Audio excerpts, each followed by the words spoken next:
requires significant capital. Yes, that is a disadvantage to an extent, but learning how to leverage capital, how much capital to leverage, learning how to underwrite these deals is where the advantage can become from a disadvantage. It's a lot of capital. If you don't know how to use it, you can get caught from behind and it can really hurt you. Okay.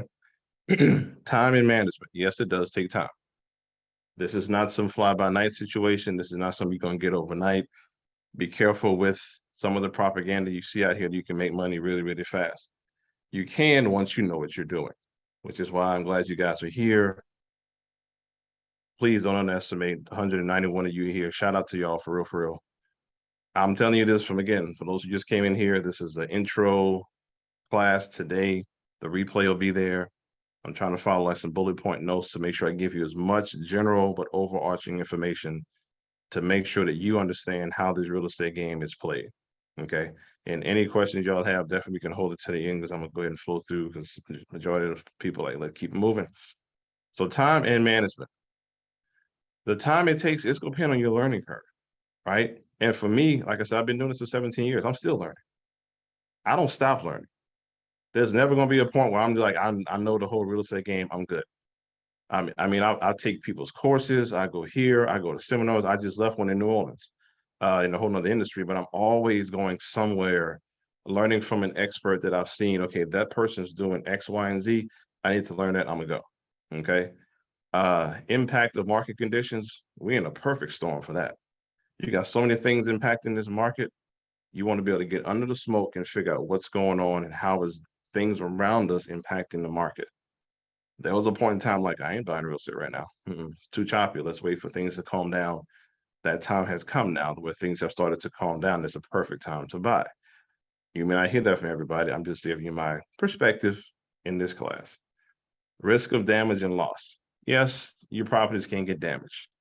If y'all have rentals, that happens. That's what you got insurance for. That's why you have a savings account for. There's multiple ways to handle that, but it happens. I mean, from the Airbnbs on down to rental properties, things happen, and that's the nasty side of real estate as an investment model. Things will and do happen. Don't think they won't. Don't think they don't. They will and do happen. Trust me.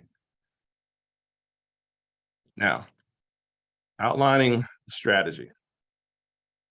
This is where we kind of get to the nuts and bolts of it all. Define your investment goals. I can't tell you what your goals should be. Don't want to do that. Shouldn't do that. But I like the way this is laid out. I really do. Short-term goals, flipping houses, even wholesaling. I'm not against it. Stack your paper however you need to. Just have a goal, what you're going to do with it.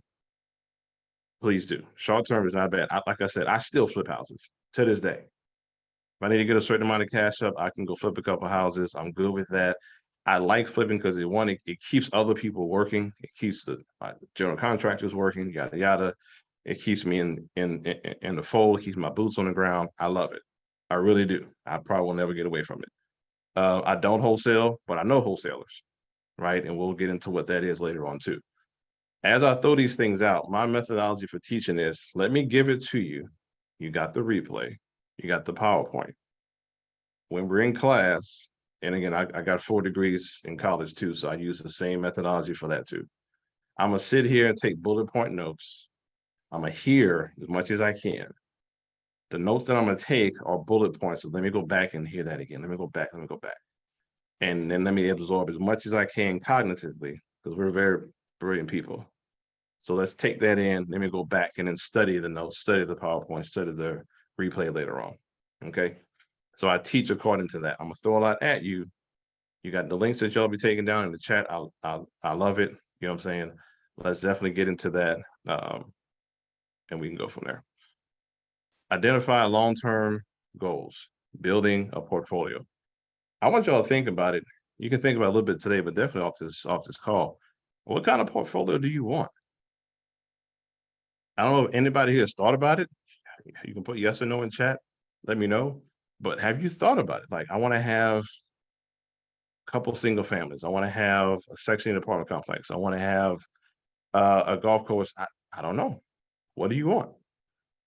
And I'm saying this because anything is doable. I want to get a couple of my partners from back home. Let's put in something, and yeah, I would get a dry erase board like soon. Put that bad boy up in a room somewhere that you can see and write up your investment portfolio. You should. You want 40 doors and then draw it out. I told my wife a year ago, I said, what, I want to be teaching on EYL. This was a year ago. Drew it up, put her in your leisure up, went to InvestFest 2 years ago. Now I'm teaching. It's a whole thing. You got to manifest it, but put it out there and put action behind it. Write that thing up. Write it out. Put it out there. Understanding your risk tolerance. Risk tolerance, risk tolerance. How much financial risk are you willing to take in an investment? Now, family, y'all don't know me yet. Some of y'all do, some of y'all don't. I don't know. I don't play with risk tolerance. Everybody here, I love y'all, but get out your feelings real quick. If the numbers don't tell you where to go, don't just jump into this thing because it sounds good. And that's any deal. I don't care any deal that we do. Do not, and I'll make sure I can see y'all's faces real quick. Don't get into a deal because you think it looks good. No, that's not real estate. That's not investing, period. Y'all hearing Ian all the time talking about X amount of charts. You see MG talking about you need to know your numbers. Know your demographic, know your backyard. That's the best place to invest. Wherever you live, you know your hood, that's where you need to go. Everybody going here going, no, you need to invest where you know. You got 10 homes out, you know what their properties are. You can get in touch with the land bank. You can get in touch with Chamber of Commerce folks. You can get in touch with whomever, right? You know your hood. So understand where the appreciating values are. Understand what the numbers should be for your backyard and where that net operating income needs to be for a commercial property and where the ARV value is going to be after renovation value. Again, we'll go over this later on, right? But make sure you please understand what your risk tolerance is. If I put in X, if I lose this, what's going to happen? Now, I'll show you throughout this class how you can get into real estate and never really lose a dollar. Below negative. You may lose a dollar here in a meeting. If you put in 20, you might come out with 10.